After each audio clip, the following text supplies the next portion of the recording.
Hi ಎಲ್ಲ ವಿದ್ಯಾರ್ಥಿಗಳಿಗೆ educate Karnataka ಚಾನಲ್ಗೆ ಸ್ವಾಗತ. ನಮ್ಮ ಕೆಇಎದವರು KCET ಹಾಗೆ ನೀಟ್ಗೆ ಸಂಬಂಧಂತೆ ಒಂದು ಅಪ್ಡೇಟ್ ಅನ್ನು ನೀಡಿದರೆ ಅದನ್ನು ನಾವು ಈ ವಿಡಿಯೋದಲ್ಲಿ ತಿಳ್ಕೊಳ್ತಿದ್ದೀವಿ. ವಿಷಯ ಅಂತ ಹೇಳಿದ್ರೆ, ಈಗ ಯಾವ್ಯಾವ ವಿದ್ಯಾರ್ಥಿಗಳು ಈ ಒಂದು PWD ಸರ್ಟಿಫಿಕೇಟ್ ಅನ್ನ ಪ್ರೊಡ್ಯೂಸ್ ಮಾಡಿ PH ಕೋಟಾ ಏನಿರುತ್ತೆ ಅದನ್ನ ಕ್ಲೇಮ್ ಮಾಡಿದ್ರು, ಅವರಿಗೆ ಮೆಡಿಕಲ್ ಎಕ್ಸಾಮಿನೇಷನ್ ಅನ್ನ ಕೆಇಎದವರು ಆಲ್ರೆಡಿ ನಡೆಸಿದ್ರು. ಸರಿನಾ? ಈಗ ಜೂನ್ 10ರಿಂದ 12ರವರೆಗೆ ಆ ಒಂದು ಮೆಡಿಕಲ್ ಎಕ್ಸಾಮಿನೇಷನ್ ನಡೆದಿತ್ತು. ಆ ಮೆಡಿಕಲ್ ಎಕ್ಸಾಮಿನೇಷನ್ ಅಲ್ಲಿ ಪಾಲ್ಗೊಂಡ ವಿದ್ಯಾರ್ಥಿಗಳೇನಿದ್ರು ಅವರಲ್ಲಿ ಈಗ ಎಲಿಜಿಬಲ್ ಕ್ಯಾಂಡಿಡೇಟ್ಸ್ ಯಾರಿದ್ರು ಅವರ ಲಿಸ್ಟ್ ಅನ್ನ ಕೆಇಎದವರು ಅವರ ಅಫಿಷಿಯಲ್ ವೆಬ್ಸೈಟ್ ಅಲ್ಲಿ ರಿಲೀಸ್ ಮಾಡಿದ್ದಾರೆ.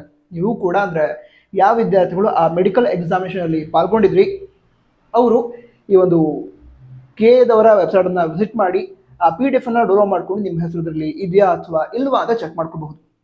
ಸರಿನಾ? ನಂತರ ಇದಿಷ್ಟು ವಿಷಯ ಆಗಿತ್ತು. ಬೇರೆ ಡೌಟ್ಸ್ ಇದ್ರೆ ಕಮೆಂಟ್ ಬಾಕ್ಸ್ ತಿಳಿಸಿ. All the best. ಜೈ ಹಿಂದ್. ವಂದೇ ಮಾತರಂ.